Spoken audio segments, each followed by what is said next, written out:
Welcome back to our YouTube channel PYQ guide. UPSC CSAT PYQ topic wise series में हमारी एक video आ चुकी है जिसमें हमने परम्यूटेशन कॉम्बिनेशन एंड प्रोबेबिलिटी के प्रीवियस ईयर क्वेश्चंस कराए हैं। इसका पार्ट 1 है और अभी हम पार्ट 2 डिस्कस करेंगे। इसमें सीसेट 2022 में जो भी क्वेश्चंस आए हैं वो हम डिस्कस करेंगे। इसमें कुछ शॉर्ट ट्रिक्स भी बताई जाएंगी और हिंदी और इंग्लिश दोनों ही मीडियम में डिस्कशन होगा। ये यूट्यूब पर पहली बार है कि यूपीएससी सीसेट के प्रीवियस ईयर क्वेश्चन की टॉपिक वाइज सीरीज आ रही है।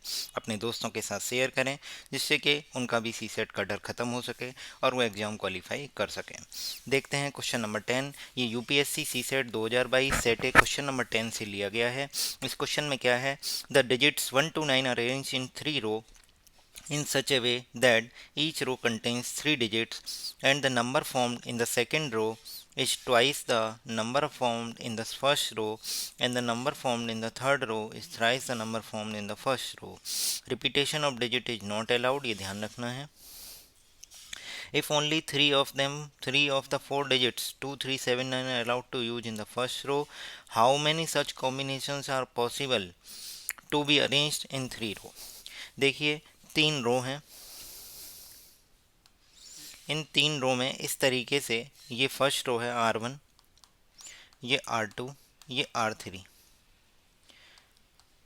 आपको पता होना चाहिए ये R1, ये R2, R3 में R1 में केवल और केवल 2, 3, 7, 9 ही यूज हो सकते हैं और डिजिट्स 1 to 9 पूरे मैट्रिक्स में यूज करनी है, पूरे इस अरेंजमेंट में यूज करनी है, विदाउट रिपीटेशन यूज करनी है। और एक कंडीशन दी है इसमें एक और, कि फर्स्ट रो में जो नंबर है, सेकंड रो में जो नंबर है वो फर्स्ट नंबर का ट्वाइस है और थर्ड रो में जो नंबर है वो मतलब फर्स्ट रो का जो नंबर है उसका ट्वाइस जो है वो सेकंड रो में है और थर्ड रो में थर्ड नंबर है 3 टाइम्स है फर्स्ट रो का।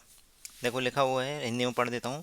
अंक 1 से 9 3 पंक्तियों में इस प्रकार व्यवस्थित हैं। प्रत्येक पंक्ति में 3 अंक हैं 3 डिजिट हैं। दूसरी पंक्ति में बनी संख्या पहली पंक्ति में बनी संख्या की दुगनी है। दूसरी पंक्ति में बनी संख्या पहली पंक्ति में बनी संख्या की दुगनी है एवं तीसरी पंक्ति में बनी संख्या पहली पंक्ति में बनी संख्या की 3 गुनी है। तीसरी संख्या पहली पंक्ति में बनी संख्या की 3 गुनी है। किसी अंक को 2 बार रखने की अनुमति नहीं है। 4 अंकों 2, 3, 7, 9 में से केवल 3 अंकों को पहली पंक्ति में व्यवस्थित करने की अनुमति हो तो इन 3 पंक्तियों में व्यवस्थित करने के लिए ऐसे कितने संयोजन संभव हैं। अब मैं आपको एक चीज़ बताता हूँ। जैसे अगर मैं आपसे कहूँ 2, 3, 7 और 9, तो 7 और 9 तो सबसे पहले कैंसिल होंगे। क्यों? क्योंकि जैसे ही मैं 9 का 2 टाइम्स करूँगा 18 हो जाएगा। ये जो है, जैसे मान लो सबसे बेसिक नंबर 900 लिया, ठीक है, सपोज 900, तो जैसे ही 9 का 2 टाइम्स करूँगा और 7 का 2 टाइम्स करूँगा तो ये 14, तो ये 4 डिजिट में बन जाएंगे और हमारे पास कितनी डिजिट बनानी है, 3 डिजिट। तो यहाँ से ये क्लियर होता है कि 7 और 9 रो 1 में फर्स्ट पोजीशन पे नहीं आ सकते। 7 और 9 रो 1 में फर्स्ट पोजीशन पे नहीं आ सकते, तो केवल 2 और 3 आएंगे।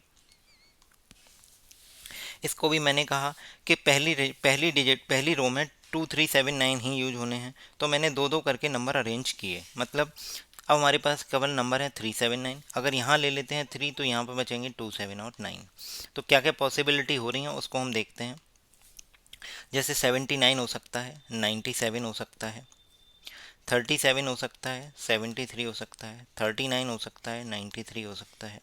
यही है, देखो 379, 379 या तो 37 ले लो या 79 या 39। तो ऐसे 6 पॉसिबिलिटी हैं। ऐसे यहाँ पे क्या होगा, 279 है तो या तो 27 ले लो या 79 ले लो या 29 ले लो। तो इस तरीके से ये आपको याद रखना है। तो अब देखते हैं 3 में क्या होगा। 27 हो सकता है, 72 हो सकता है। 3 में 79 हो सकता है, 97 हो सकता है। 3 में 29 हो सकता है, 92 हो सकता है। अब मैं इसके डबल और ट्रिपल करके देखता हूँ। जब 279 का डबल किया तो आया 558। और हमें क्वेश्चन में पता है कि रिपीटेशन ऑफ डिजिट अलाउड नहीं है, तो यहाँ 2 बार 5 आ गया तो ये कैंसिल हो जाएगा। फिर उसके बाद हम अगला देखते हैं क्या हुआ। 297 का जैसे ही टू टाइम, ये फर्स्ट रो के नंबर हैं। अब हम सेकंड रो के नंबर निकाल रहे हैं, क्योंकि सेकंड रो के नंबर क्या है, फर्स्ट डिजिट फर्स्ट रो में जो नंबर है उसके टू टाइम्स हैं। तो 297 का टू टाइम्स करेंगे तो आएगा 594। मैंने देखा 9 और 9 रिपीट हो गया, कैंसिल हो जाएगा। ऐसे ही 237 का जब मैं टू टाइम्स करूँगा तो आएगा 474, फिर 4 रिपीट हो गया तो ये कैंसिल हो जाएगा, रिपीटेशन ऑफ डिजिट अलाउड नहीं है। अगला 273 का अगर टू टाइम्स करूँगा तो आएगा 546।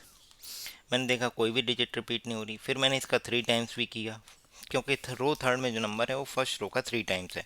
तो थर्ड टाइम्स किया तो 819, यहाँ भी डिजिट रिपीट नहीं हो रही। तो ये हमारे पैरामीटर पे खरा उतर रहा है, जो भी कंस्ट्रेंट दिए हैं, जो भी कंडीशंस दी हैं क्वेश्चन में, उस पर खरा उतरता है। उसके बाद फिर हम देखते हैं 239 का जब टू टाइम्स करेंगे तो आएगा 478। मैंने कहा डिजिट तो रिपीट नहीं हो रही, मैंने कहा इसका थ्री टाइम्स भी करके देख लेते हैं। तो 239 का जब थ्री टाइम्स करा तो 717 आया। जब मैंने देखा 717 आ रहा है,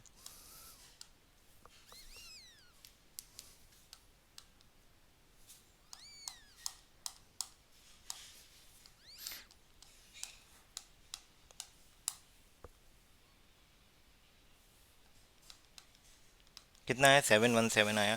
जब ये 717 आया तो मैंने देखा कि 7 रिपीट हो गया, तो 239 भी कैंसिल हो जाएगा। उसके बाद फिर मैंने देखा 293 का जब मैं टू टाइम्स करूँगा तो ये कितना आएगा, 239 का टू टाइम्स 586। मैंने देखा 586 भी सही चल रहा है, कोई भी डिजिट रिपीट नहीं हो रही। अब मैंने आगे बढ़ा 586 का फिर से मैंने थ्री टाइम्स करने की कोशिश की तो कितना आया 879। मैंने देखा ये 9 रिपीट हो गया, तो इसका मतलब मेरे पास केवल एक ही केस मिला 273, जो हमें बता रहा है कि ये पॉसिबिलिटी है क्या, कि 273 ले लो, फिर मेरा डबल कर दो 546, फिर मेरा ट्रिपल कर दो तो 819। एक पॉसिबिलिटी हो गई। अब थ्री वाले में चेक करते हैं। जब मैंने थ्री वाले में चेक किया तो इसका टू टाइम्स किया तो आया 654, इसका टू टाइम्स किया 744, इसका टू टाइम्स किया 758, इसका टू टाइम्स किया तो आया 794, इसका टू टाइम्स किया तो आया 658, 392 का टू टाइम्स किया 784। अब मैंने कहा 329 का फिर थ्री टाइम्स भी कर लो तो 987, इसका थ्री टाइम्स किया तो 1176। ये फोर डिजिट का हो गया, ये कैंसिल हो गया। अब देखो 325 में 654, फिर इसका किया 981। तो मैंने देखा कि यहाँ पे तो कोई भी डिजिट रिपीट नहीं हो रही। 327 का थ्री टाइम्स किया 981, तो ये कंडीशन हमारा फुलफिल है, थ्री डिजिट का नंबर है। या इसमें 4 रिपीट हो गया, गलत। इसमें 7 रिपीट हो गया, ये भी गलत। इसमें 9 रिपीट हो गया, ये भी गलत। इसमें भी 9 रिपीट हो, नहीं सॉरी, हाँ इसमें भी 9 रिपीट हो गया तो ये भी गलत। तो हमारे पास एक कंडीशन इसमें आई 327, 327, 654 और 981। तो ऐसे दो ही केस हैं जिनमें तीन डिजिट का नंबर होगा, विदाउट रिपीटेशन होगा, और फर्स्ट रो में 2379 ही यूज होंगे। और तीसरी कंडीशन कि सेकंड रो में जो नंबर होगा वो फर्स्ट रो का डबल होगा, और थर्ड रो में जो नंबर होगा फर्स्ट रो का थर्ड होगा। हमने किस किस बेसिस पे एलिमिनेट किया है कि नंबर चार डिजिट का बन गया, इस बेसिस पे एलिमिनेट किया। डिजिट रिपीट हो गई, इस बेसिस पे रिपीट किया है। 7 और 9 स्टार्ट में आ नहीं सकते, वो इस वजह से कैंसिल किए क्योंकि फोर डिजिट का नंबर बन जाएगा जैसे ही उसका टू टाइम्स करेंगे, और हमारे पास डिजिट की कंस्टेंट क्या है कि थ्री डिजिट का है। तो इस तरीके से इस क्वेश्चन का आंसर आ जाएगा टू। दो ही पॉसिबिलिटी हैं। नेक्स्ट क्वेश्चन हम देखते हैं, question number 17। In a tournament of chess having 150 entrants, entrants पता होना चाहिए क्या होते हैं, प्रतियोगी होते हैं। A player is eliminated whenever he loses a match, it is given that no match result in a tie और draw, how many matches are played in entire tournament. तो मैं आपको बता देता हूँ, इस क्वेश्चन को बहुत लॉजिकली अगर सोचा जाए तो एक सेकंड में इसका आंसर आ जाएगा।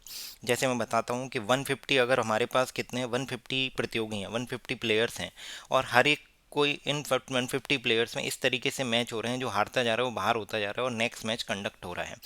जब ऐसी सिचुएशन आ रही है तो आपको ये पता होगा कि एक बंदा लास्ट में आके जीतेगा, ये भी कंफर्म है। अगर एक बंदे को हटा देंगे तो कितने कितने बचेंगे, 149।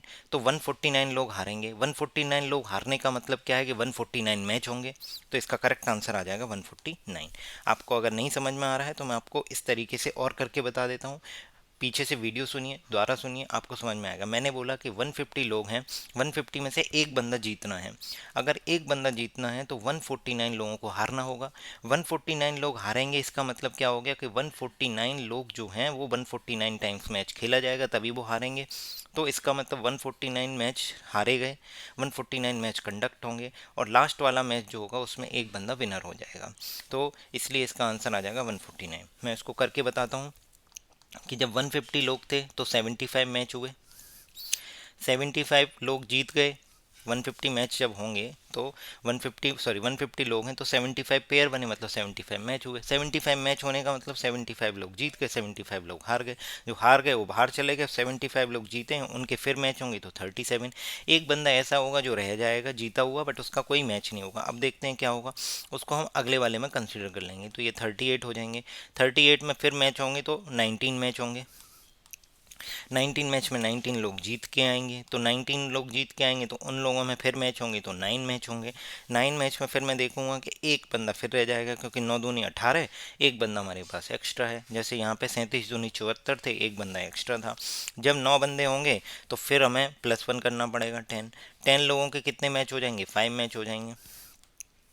5 लोगों के कितने मैच होंगे जो जीत के आएंगे, 2 मैच होंगे, बट एक बंदा फिर रह जाएगा, क्योंकि 2 2 या 4 होते हैं। फिर उसके बाद उसको फिर कंसीडर कर लेंगे तो 3। 3 लोगों के कितने मैच होंगे, 2 मैच होंगे, फिर भी एक बंदा रह जाएगा हमारा, सॉरी 3 लोगों के एक मैच होगा, 3 लोगों का एक मैच होगा तो फिर भी एक बंदा रह जाएगा, तो उसको हम अगले मैच में फिर कंसीडर कर लेंगे। तो ये दो लोगों के कितने मैच होंगे, एक।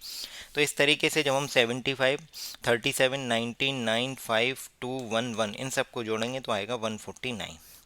वैसे तो ये 1 सेकंड का क्वेश्चन है कि 150 लोग हैं, 149 लोगों को हराना है, तो 149 मैच कंडक्ट कराने ही पड़ेंगे, और लास्ट वाले मैच में एक बंदा विनर हो रहा है। नेक्स्ट क्वेश्चन नंबर देखते हैं, question number 18। How many 3 digit natural numbers without repetition of digit are there such that each digit is odd. तो ऑड डिजिट कौन सी होती हैं, 2 होती है, 3 होती है, 7, oh sorry sorry sorry, odd digit होती हैं 1, 3, 5, 7 और 9। तो ये 5 तरीके की डिजिट है।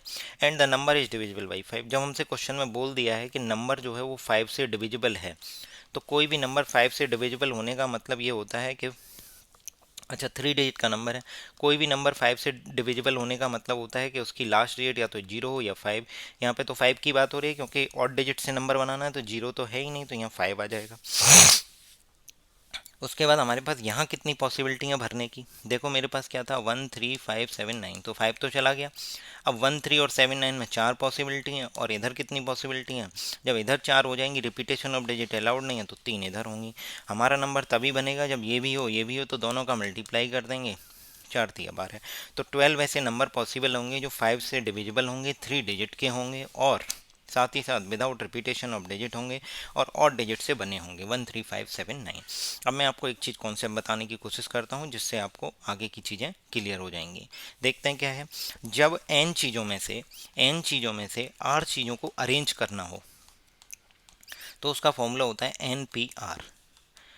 n मतलब n फैक्टोरियल, p मतलब NPR मतलब n माइनस आर फैक्टोरियल। यहाँ पे क्या था, हमारे पास 4 चीज़ें थी, मतलब 4 नंबर थे, उनमें से 2 नंबर लेके अरेंज करने हैं, 2 नंबर उठाए और अरेंज करने हैं। तो क्या होगा, 4 में से 2 चीज़ों को अरेंज करना है, 2 नंबर्स को, क्या होगा 4p2। 4p2 मतलब 4 फैक्टोरियल अपॉन 2 फैक्टोरियल। 2 फैक्टोरियल कैसे आएगा, 4 माइनस 2। तो 4 फैक्टोरियल क्या होगा, 4 into 3 into 2 factorial upon 2 factorial. 2 factorial cut जाएगा, 4 तिया 12। तो n में से r चीज़ों को अरेंज करने के तरीके NPR होते हैं। अगर n में से n चीज़ें अरेंज करने के तरीके पूछे जाएं, n में से n ही चीज़ें अरेंज करनी हैं, तो NPN होगा, और NPN को जब सॉल्व करेंगे तो n माइनस एन फैक्टोरियल आएगा, और n माइनस एन फैक्टोरियल मतलब 0 फैक्टोरियल। 0 फैक्टोरियल क्या होता है, 1, पिछली वीडियो में मैंने आपको बताया है। तो जब n प्लेसेज हैं और n ही नंबर हैं, तो अरेंज करने के तरीके n फैक्टोरियल। क्लियर हो गया। n में से r चीज़ें अरेंज करने के तरीके NPR। अब हम अगले क्वेश्चन की तरफ बढ़ते हैं। क्वेश्चन नंबर 24 है। क्वेश्चन नंबर 24 में हमसे क्या दिया गया, क्या पूछा गया, देखते हैं। The letters ABCDE are arrange in such a way that there are exactly 2 letters between A and D। How many such arrangements are possible. ABCD को लेके एक लेटर बनाना है। तो वही, जब 5 लेटर हैं तो पांच है, वो 5 लेटर हैं तो 5 वर्ड, 5 लेटर का ही वर्ड बनेगा। हमसे ये भी बोला गया कि ए और ई के बीच में 2 ही नंबर। तो अगर 2 ही नंबर फिक्स करने हैं तो ए और ई यहाँ हो सकते हैं, और एक पॉसिबिलिटी ये है कि ए और ई यहाँ हो जाएं। अगर मैं अब ए को आगे बढ़ाऊंगा तो ई को बाहर करना पड़ेगा। तो यही 2 पॉसिबिलिटी हैं कि ए और ई के बीच में 2 नंबर आ सकते हैं। अब फिर से वही, ABCDE, ए और ई तो फिक्स हो गए। BCD, 3 लोग हैं, 3 लोग हैं और 3 ही हमारे पास प्लेसेज हैं। जैसे उस वाले क्वेश्चन में क्या था, हमारे पास 4 लोग थे बट 2 ही प्लेसेज, तो हमने लिया था 4P2। ऐसे ही यहाँ पे क्या होगा, 3 लोग हैं, BCD और 3 ही प्लेसेज हैं, तो कितना होगा, 3P3। 3P3 क्या होगा, 3 फैक्टोरियल। अभी बताया था NPN, एन में से n चीज़ों को अरेंज करने के तरीके n फैक्टोरियल कैसे आता है, NPN से। तो 3 प्लेसेज हैं और 3 ही लोग हैं, 3 नंबर हैं, तो 3P3, 3 फैक्टोरियल कितना हो गया, 6। अब यहाँ पे बहुत इंपॉर्टेंट चीज़ जो है वो सोचने की ज़रूरी है, वो आपको ध्यान रखनी है। क्या, कि ई एक बार यहाँ भी हो सकता है, यहाँ भी हो सकता है। तो जब इसके 6 हैं तो इसके 6 12 हो गए, ऐसे ही इस पे भी यहाँ 12 हो जाएंगे, तो 12 12 24। तो इसका करेक्ट आंसर आ जाएगा 24। अब कुछ लोग देखो ऐसे कर रहे थे, जैसे यहाँ 4 पॉसिबिलिटी हैं या 3 पॉसिबिलिटी, तो 4 × 3 12। इसको यहाँ पे भी करके बताते हैं आपको। आपको लग रहा होगा फॉर्मूला ही लगाना, नहीं फॉर्मूला नहीं लगाना। यहाँ पे कितनी वैल्यू जा सकती हैं, 3 वैल्यूज। यहाँ पे कितनी आएंगी, 2। यहाँ पे कितनी आएंगी,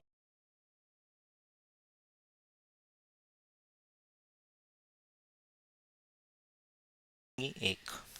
क्योंकि क्वेश्चन में हमसे फिर से नहीं बोला गया, बट यह है कि रिपीटेशन नहीं करना है। तो कितना आएगा, 3 दूनी 6 दूनी 12। 3 दूनी 6 दूनी 12, तो ये 12 ये हो गए, सॉरी 3 दूनी 6 हो गए,